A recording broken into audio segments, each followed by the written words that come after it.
네, 오늘 함께 읽었던 말씀은 로마서입니다. 로마서는 복음의 핵심이 잘 기록되어 있는 책이죠. 그래서 혹자는 이 로마서를 복음의 교과서다라고 이렇게 부르기도 합니다.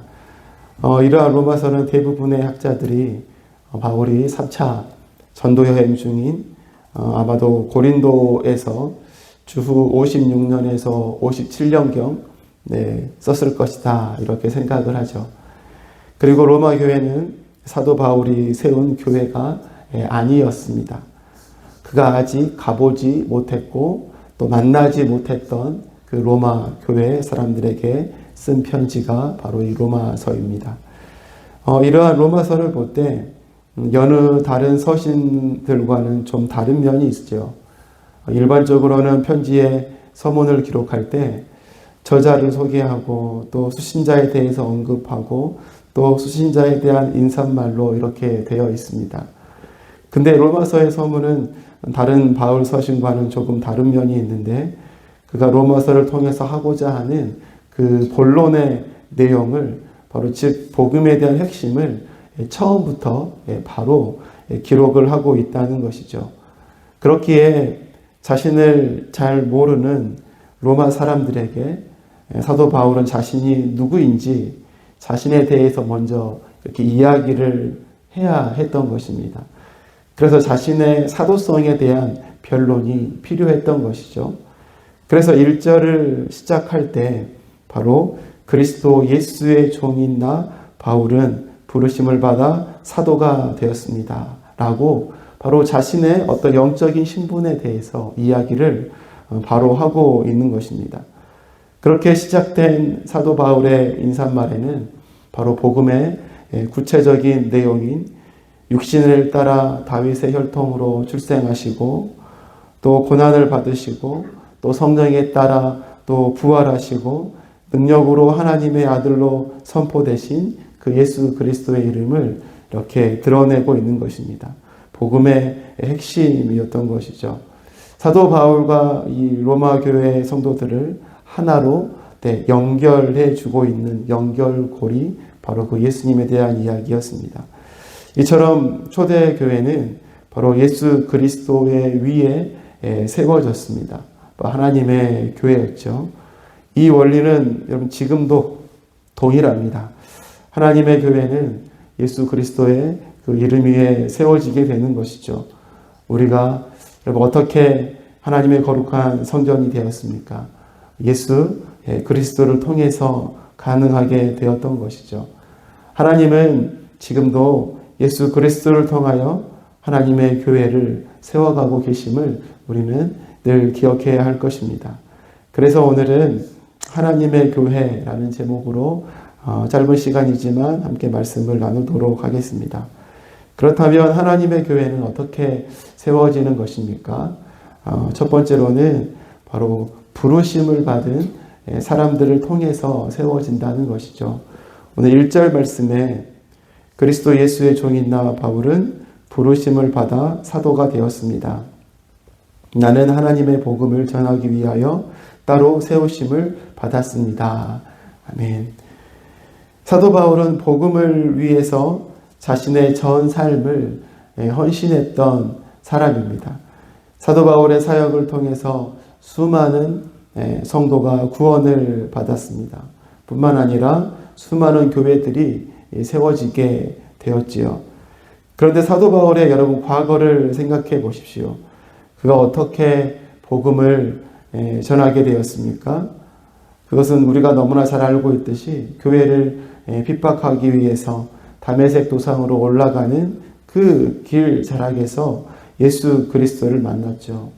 자신을 먼저 찾아오셔서 자신을 부르신 그 예수님의 은혜로 그가 새 사람이 되었던 것입니다.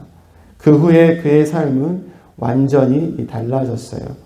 교회를 핍박하는 사람이 아니라 교회를 세우는 사람이요 하나님 나라를 선포하는 하나님의 도구로서의 삶을 충성스럽게 살아가게 됐던 것입니다. 바로 이러한 하나님의 은혜가 오늘 본문 1절에서도 고스란히 나타나고 있는 것이죠. 나 바울은 부르심을 받아 사도가 되었습니다. 바로 하나님의 부르심으로 되었음을 보여주고 있는 것이죠. 하나님의 은혜로 되어졌다라고 이야기하고 있는 것입니다. 비단 이것이 사도 바울만의 이야기입니까? 그렇지 않죠. 오늘 본문 7절의 말씀을 보십시오. 사도 바울이 한 번도 만나보지 못한 로마 교회 성도들에게 사도 바울이 어떻게 이야기하고 있나요? 하나님께서 여러분을 사랑하셔서 그의 거룩한 백성으로 부르셨습니다. 동일한 것이죠. 하나님께서 당신들을 부르셨습니다. 즉 하나님의 은혜로 하나님 그분의 선택하심으로 하나님의 백성을 세우시고 그들을 거룩한 하나님의 교회로 세우셨음을 보여주고 있는 것입니다. 하나님의 교회는 하나님의 은혜로 또 그분의 부르심으로 세워졌던 것이죠. 그런데 여러분, 그 하나님의 부르심을 받고 하나님의 택하심을 받은 하나님의 거룩한 성도된 사람들이 오늘 이 시대에도 있지 않습니까? 하나님은 지금도 동일한 방법으로 하나님의 은혜의 역사를 이 시대 가운데, 우리 가운데 동일하게 써가고 계십니다. 그 은혜를 받은 자들이 누구죠? 바로 이곳에 있는 저와 여러분들인 줄로 믿습니다. 나의 나된 것이 다 하나님의 은혜입니다 라고 고백했던 사도 바울의 고백은 여기 있는 우리 모두의 고백이어야 하는 것이죠. 이런 하나님의 은혜와 또 선택하심으로 하나님은 하나님의 교회를 지금도 세워가고 계십니다. 그 하나님의 손길을 바라보고 인정하는 것이 우리의 믿음의 모습일 것입니다. 우리를 거룩한 교회로 세우신 그 하나님의 손길을 우리가 인정할 때 우리 삶에 참된 가치를 우리가 깨닫게 되는 것이죠. 또한 하나님의 교회는 어떻게 세워지는 것입니까? 둘째로 보내심을 받은 사람들을 통해서 세워지는 것입니다. 2절 말씀에 보니까 이 복음은 하나님께서 예언자들을 통하여 성경에 미리 약속하신 것으로 이렇게 말씀하고 있습니다. 하나님은 하나님의 사람들을 부르셨습니다. 그리고 그들을 하나님은 보내셨어요. 그 보냄받은 사람들을 통해서 하나님은 하나님의 교회를 세워 가셨습니다. 오늘 2절 말씀에서도 어떻게 복음이 또 예수 그리스도의 이름이 증거되었다고 하고 있습니까? 하나님께 보냄을 받은 예언자들을 통해서 개역개정에서는요, 개역개정의 말씀으로 하면 하나님의 선지자들을 통해서 복음이 증거되고 흘러갔다고 말씀을 하고 있습니다. 이처럼 하나님의 사람을 보내시는 것, 여러분 이것이 하나님의 방법이었습니다.